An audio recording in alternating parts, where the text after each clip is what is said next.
రేవంత్ రెడ్డి గారికి రెండు చేతులు జోడించి మరి నేను ఒక ప్రార్థన చేస్తున్నా, ఒక రిక్వెస్ట్ చేస్తున్నా.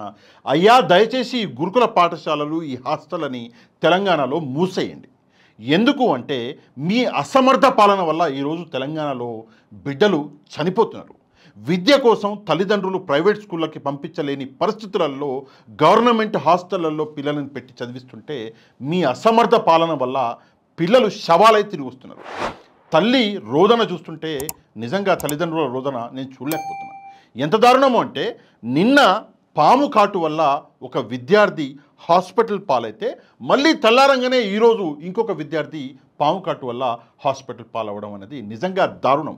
ఇది 1-2 కాదు, ఇప్పటికే 12-13 సార్లు ఈ సంఘటనలు జరిగినాయి. అది కూడా ఎంత ఘోరమో అంటే ఒక దగ్గర జగిత్యాల పెద్దాపూర్ గురుకుల పాఠశాలలో ఈ సంఘటన మాటిమాటికి జరుగుతున్నది. ఆగస్టు నెలలో ఇదే గురుకుల పాఠశాలలో ఒక విద్యార్థి పాము కాటు వల్ల చనిపోతే నిన్న రాత్రి కూడా ఇదే గురుకుల పాఠశాలలో పాము కరిచి ఒక విద్యార్థి హాస్పిటల్ పాలైతే ఈరోజు ఉదయం కూడా మళ్ళీ అదే గురుకుల పాఠశాలలో పాము కరిచి ఒక విద్యార్థి మళ్ళీ హాస్పిటల్ పాలవ్వడం అనేది నిజంగా దారుణం. ఇది కేవలము మీ ఫెయిల్యూర్, మీ చేతకానితనం వల్లనే ఇప్పుడు పిల్లలు చనిపోతున్నారు. దారుణం ఎంతగా పెరిగిపోయింది అంటే నిన్నటిదాకా ఫుడ్ పాయిజనింగ్ పేరు మీద పిల్లలని చంపి శవాలని చేతిలో పెడితే ఇప్పుడు పాము కాటు పేరు మీద పిల్లల చావుకి కారణమవుతుంది ఈ అసమర్థ ప్రభుత్వము. మీరు ఆ గద్దె దిగరు, ఎందుకంటే మీరు కోట్లుచ్చి కొనుక్కున్న గద్దె కాబట్టి మీరు దిగరు. కాబట్టి దయచేసి అట్లీస్ట్ ఈ గురుకుల పాఠశాలని, ఈ హాస్టల్ని బంద్ చేపియండి. ఎందుకు అంటే విద్య పేరు మీద పిల్లలు చదువుకుని బాగుపడతారు అని చెప్పేసి పంపిస్తుంటే శవాలై తిరిగి వస్తున్నారు. అట్లీస్ట్ ఆ పిల్లలు బతుకుంటే మా తల్లిదండ్రుల ముందలు ఉంటారు, మేము వాళ్ళని చూసుకొని మేము బతకొచ్చు, వాళ్ళు రాళ్ళు రప్పలు కొట్టుకునైనా సరే మమ్మల్ని సాత్కుంటారు. కానీ ఇట్లా శవాలై పంపిస్తే ఆ శవాలను తీసుకెళ్ళి బొందగడ్డలలో పెట్టడం తప్పిస్తే ఇంకా ఏం చేయలేకపోతున్నాం. కాబట్టి దయచేసి రేవంత్ రెడ్డి గారు మీరు మాత్రం గద్దె దిగొద్దండి. దయచేసి మీరు 5 సంవత్సరాలు మంచిగా సీఎంగా మీరు పరిపాలన చేయండి, కానీ దయచేసి ఈ గురుకుల పాఠశాలని ఇక ఆపేయండి సార్, ఈ హాస్టల్ని బంద్ చేయండి సార్.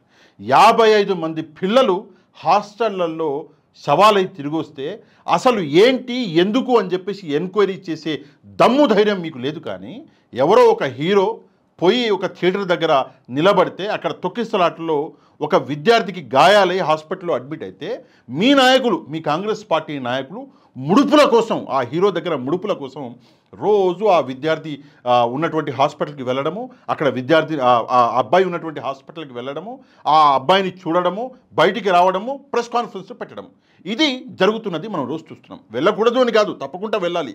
ఆ అబ్బాయి కూడా తప్పకుండా ఒక తల్లికి, అంటే ఆల్రెడీ తల్లి చనిపోయింది కాబట్టి ఆ విద్యార్థి పట్ల, ఆ అబ్బాయి పట్ల సానుభూతి అనేది నాకున్నది. కానీ వీళ్ళందరూ పిల్లలు కారా? మరి వీళ్ళందరూ దారుణంగా చనిపోతుంటే మరి మీ నాయకులు వెళ్ళరే, మాట్లాడరే, ఆ ధైర్యం చేస్తలేరే? ఎందుకంటే అక్కడి నుంచి ముడుపులు రావు కదా. ఇక్కడంటే బ్లాక్మెయిల్ చేయొచ్చు, ముడుపులు వసూలు చేసుకోవచ్చు కాబట్టి ఇక్కడ ఈ పనులు చేస్తున్నారు. కానీ అక్కడ డబ్బులు రావు కాబట్టి, అక్కడ ఉన్నది పేదవాళ్ళు కాబట్టి అక్కడికి వెళ్ళరు, ఇక్కడ ఎవరిని చూడరు. 55 మంది పిల్లలు చనిపోతే నిజంగా సిగ్గుచేటు అని కూడా ప్రభుత్వం ఆలోచిస్తలేదు. వివిధ కారణాల వల్ల చనిపోయి ఉండొచ్చు, కానీ నిజంగా ప్రభుత్వానికి ఇది ఎప్పుడూ మాయని మచ్చ. కాంగ్రెస్ పార్టీకి ఎప్పటికీ మాయని మచ్చ. ఇది సిగ్గుతోటి ప్రభుత్వం తలదించుకునే పరిస్థితులు ఉన్నప్పటికీ కూడా నిస్సిగ్గుగా, నిర్లజ్జగా మైకులు ఆడబడితే ఆడ దొరికితే అక్కడ రెచ్చిపోయి చెలరేగిపోయి డైలాగులు కొట్టడము, పెద్ద నేను పొడి చేసినా, నేను అది చేసినా, ఇది చేసినా అని చెప్పేసి మీకు మీరే దండలు వేసుకోవడం. అంతేగాని ఇక్కడ ప్రజలు చస్తున్నారు, పిల్లలు చస్తున్నారు అని చెప్పేసి పట్టించుకునే నాదుడు లేకుండా పోయాడు. నేను తీన్మార్ మల్లన్న గారిని అడుగుతున్నా, మరి నువ్వు పోయిన వాడికి హాస్పిటల్కి ఆ అల్లు అర్జున్ గారి వల్ల గాయపడ్డారు అని చెప్పేసి నువ్వు చెప్తున్నటువంటి అబ్బాయిని చూడడానికి పోయినావు, చాలా మంచి పని చేసినావు, నువ్వు మొగోడివి. కానీ మరి ఇక్కడ పోరాదు, పోయి ఒకసారి అడగరాదు? అడుగుతావా? అడిగితే ఏం లేదు, రేవంత్ రెడ్డి ఆంచి చమడాలు ఒడిచేస్తాడు నీకు. ఆ భయం నీకు ఉన్నది. అక్కడికి ఎందుకు పోయినావు అంటే అది అందరికీ తెలుసు, ఏంటంటే అక్కడ ఉంటుంది కాబట్టి పోయినావు. అంతేగాని పేద పిల్లల కోసము నన్ను గెలిపించిర్రు, నన్ను తల మీద పెట్టుకున్నారు తెలంగాణ ప్రజలు, నేను పేదోళ్ళ కోసం పోరాడతా అని చెప్పేసి చెప్పే ధైర్యం నీకు లేదు. ఊరికనే ముడుపుల వెనకాల ఉరుకుతున్నావు. నేను నిజంగా కోదండరామ్ గారు, అయ్యా ఏడున్నారండి మీరు ఒక ప్రొఫెసరు, ఎక్కడున్నారు మీరు? పిల్లలు చస్తున్నారు, అట్లీస్ట్ ఇప్పుడు కూడా నోరు తెరవకపోతే తెలంగాణ సమాజం గాండ్రించి ఉమ్మేస్తుంది సార్. దయచేసి నోరు తెరవండి, పిల్లలు చస్తున్నారు, పిల్లలు శవాలై తల్లుల ఒళ్ళో కూర్చోబడుతున్నారు. ఇప్పటికైనా సరే మీరు ఒక ప్రొఫెసర్గా ఉన్నారు, మీరు చదువు చెప్పిన గురువు, దయచేసి ఇప్పటికైనా మాట్లాడండి. మీ ఎమ్మెల్సీ పదవి ఏమవుతుంది? పదవిని తీసేస్తారు. ఆ ముందర ఒక కారు పోలీసు వాళ్ళది, వెనకాల ఒక కారు సెక్యూరిటీ మీకు పోతుంది, అంతే కదా. ఆ సెక్యూరిటీ కోసం తెలంగాణ సమాజానికి ఈరోజు మీరు నిజంగా ఎప్పుడు ఎవరు చేయనంత పెద్ద మోసం చేస్తున్నారు. దయచేసి ఒకసారి గమనించాలి. కాంగ్రెస్ పార్టీలో ఉన్నటువంటి పాత కాంగ్రెస్ క్యాడర్ కూడా ఒకసారి గమనించాలి. ఏంటంటే కాంగ్రెస్ పార్టీ పేరు మొత్తం మట్టిలో కలిసిపోతుంది. కేవలం ఈ సో కాల్డ్ మొన్న కాంగ్రెస్ పార్టీ జాయిన్ చేసి ఈరోజు మంత్రులై ముఖ్యమంత్రులై కూర్చున్నటువంటి ఈ టీడీపీ ఎక్స్ టీడీపీ వాళ్ళ వల్ల నిజంగా కాంగ్రెస్ పార్టీకి చెడపరు వస్తున్నది. ఒకసారి పెద్దలు కాంగ్రెస్ పార్టీలో అందరూ ఆలోచించాలి. పిల్లలకైతే మంచి చేయండి.